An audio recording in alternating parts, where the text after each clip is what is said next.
Today, let's talk about something that everybody struggles with at some point, which is, how do I stand out? If you've ever looked around and felt like everybody was saying the same thing, doing the same thing, using the same strategies, the same methods, well, you're not wrong. The reality is most people get their ideas by simply copying other people. They're in what's called a sea of sameness. In today's episode, we're going to talk how you can truly stand out, not by looking around, but by looking within and looking at who you are and what truly makes you unique, and then using that to help you build an incredible business.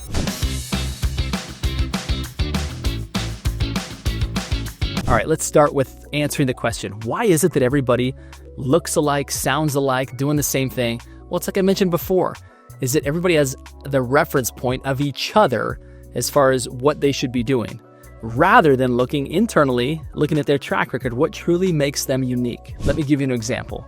Oftentimes you'll hear real estate agents say, I help people buy, sell, and invest in real estate. My business partner, Amy Stockberger, likes to say, that's table stakes. Like, that's your job description. That's not what makes you unique. That's what everybody does. You can't use that as your unique value proposition because it is not unique. Everybody's saying the same thing. Buyers and sellers are drowning in options. Now, the reality is each and every professional out there is unique. But again, when they look around and just do what other people do, they're no longer unique. If you sound like everyone else, you just lost your uniqueness. You may be amazing at what you do, but if the consumer can't tell the difference, guess what? Then you aren't different. It's not what you think or what you feel. It's what they think and what they feel, what they perceive. So how do you fix that? So the way to answer that question is to really identify what makes you unique. One very simple way for you to identify and determine what makes you unique is to answer two very simple questions. The first one is, who do you serve best? Okay, we'll start with that one. Now, I know what you might be thinking is like, well, I serve anybody. I didn't say all the people that you could serve. I said, who do you serve best? Who are the people that you feel like you are uniquely positioned to serve? Now, let me tell you a story. I had a coaching client who came to me at one point and she said, Justin, I really am excited to serve people who have just gone through a divorce.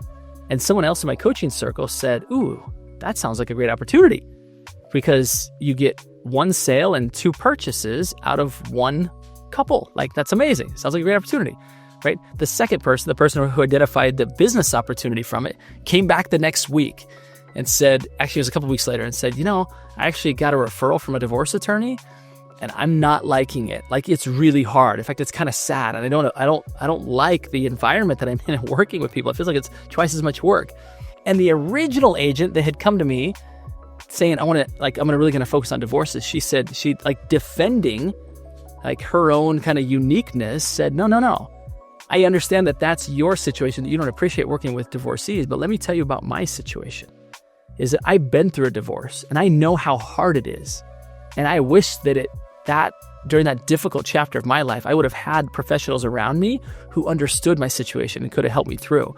When I've helped people through a divorce, I realize that it's much less about just facilitating a real estate transaction. For me, it's about serving people and giving them the hope that this is the end of a chapter, not the end of the book, that their other chapters are going to be lovely, going to be wonderful. So for her, it was much, much bigger than just like a business opportunity. It was a mission for her. And so when I say, who do you serve? I want you to think about that. For some of you, it might be first-time home buyers, right? If you're in real estate, it might also be retirees because you love dealing with the senior demographic, right? Whatever it is, it should give you more energy to serve those people than not. And if you feel, by the way, that you feel drained by serving these people, then that's not your who, okay? So that's the first question, is who. The second one is, what makes you very unique at serving these people? Now, let me give you an example from my wife, who's an RN. And now, again, this doesn't apply to the professional services business per se, but she loved being an RN. She's not now because we have 6 children and she's very, very busy at home. But the part that she loved about being a nurse is she loved spending time with seniors. And she's like, I just love elderly people. They're just lovely. I love hearing their stories. I love helping them. The part that she didn't love was the fact of all the bureaucracy of a hospital, right?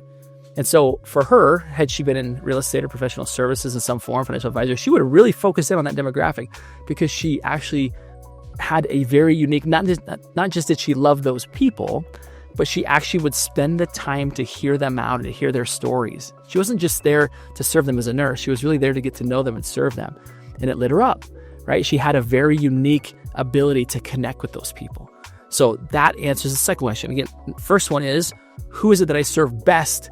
And the second one is, what is it that I do that actually allows me to serve them better than anybody else, right? So you can think back about the divorcee example, right? Or the agent who focused on divorcees, which is like, I have my personal experience, my personal story that I would tell that really helped them to understand that I understood them, from empathy as to what they were going through, right? So this actually leads us to the next component, which is your life story is critical at you identifying what makes you unique. It's not about just choosing a niche out of the air because somebody told you that the riches are in the niches, right? So it's like, well, maybe I should spin a wheel and say, I'll choose this niche. No, your life, in my opinion, right, has been uniquely crafted and designed for a bigger purpose. Okay, now whether you believe in that spiritual component or not, that's up to you. But the reality is, whether or not you believe in that component, I do want you to believe in this fact that whatever you've done in the past has prepared you for right now. In other words, the unique experiences you've gone through, don't let them go to waste.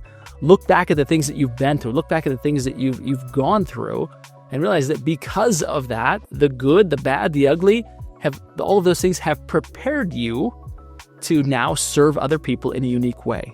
So look back at your story, look for common threads, look at things that you've gone through that you could be serving in your industry are also going through, and that will be very telling as to where you should be focusing on making yourself very unique. Now, in conjunction with that, I want to tell you my story, what's allowed me to choose my niche.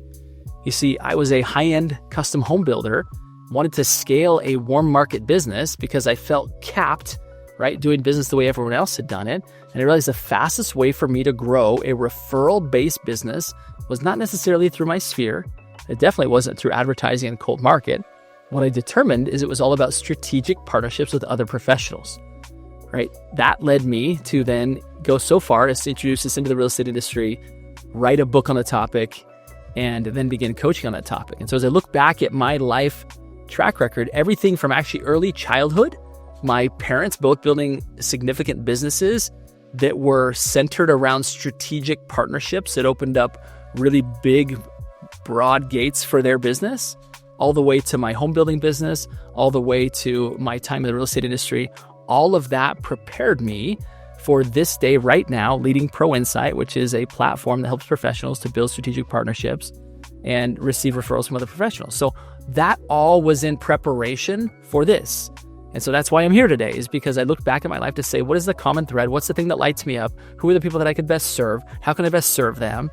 And what's the story that's been pieced together before I ever knew that it was a story being pieced together? Like, what is that story that I should be telling people? What's my unique experience in the world?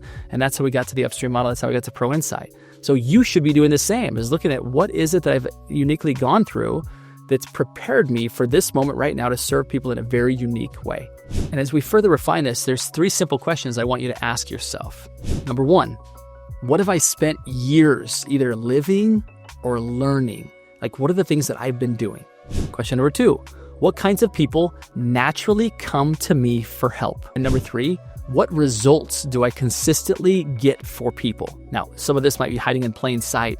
Like, what do you do for people? What is the outcome that you get for them, right? Those 3 questions will further help you to refine what makes you unique. Now, there's something that we should not overlook here, which is how can AI tools help? The reality is that if you have not spent a lot of time training your favorite AI tool, whether it be Grok, whether it be ChatGPT, whether it be Gemini, then the answers probably aren't going to be very good. They're going to be very generic.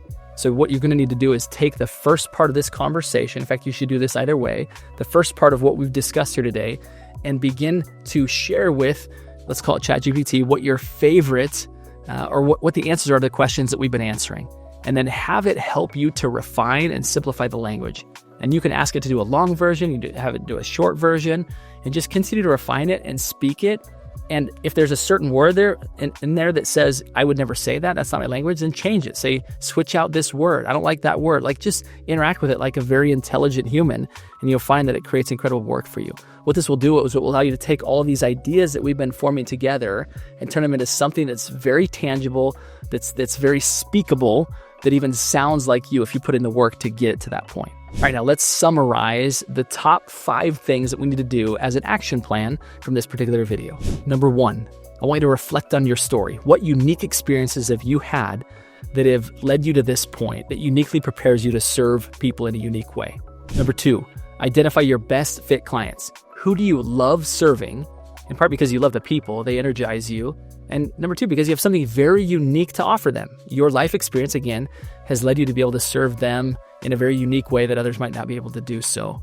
Number 3, get specific. Don't speak in generalities, because generalities puts you in a sea of sameness and people can't differentiate and identify that you are unique. You actually need to be very specific about the things that you do that other people don't do. Okay? Be specific. Number 4, put it out there. Like, don't just sit on it. Like, actually start testing it. One of the best ways that I've found to test something new is to start to teach it, to start to interact with it, to start to share it with people. As you do that, you'll find that you continue to refine it and get better and better at it. And you'll find things that don't really fit, that don't really land, that people say like, I don't understand that. What does that mean? Other times people will be like, wow, that makes a lot of sense. Or, yeah, that totally describes you, okay?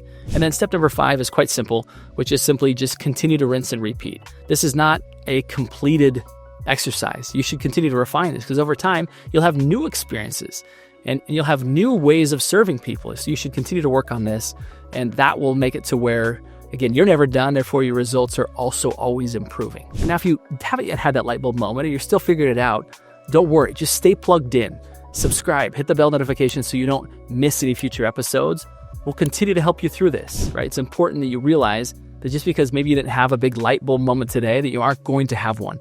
Right? Sometimes this takes time and refinement over time. So just keep working at it, stay connected. We're going to help you to continue to, again, use the best technology, the best tools out there to continue to craft your relationship-based business in a way that makes it both scalable and sellable. Can't wait to see you on the next episode.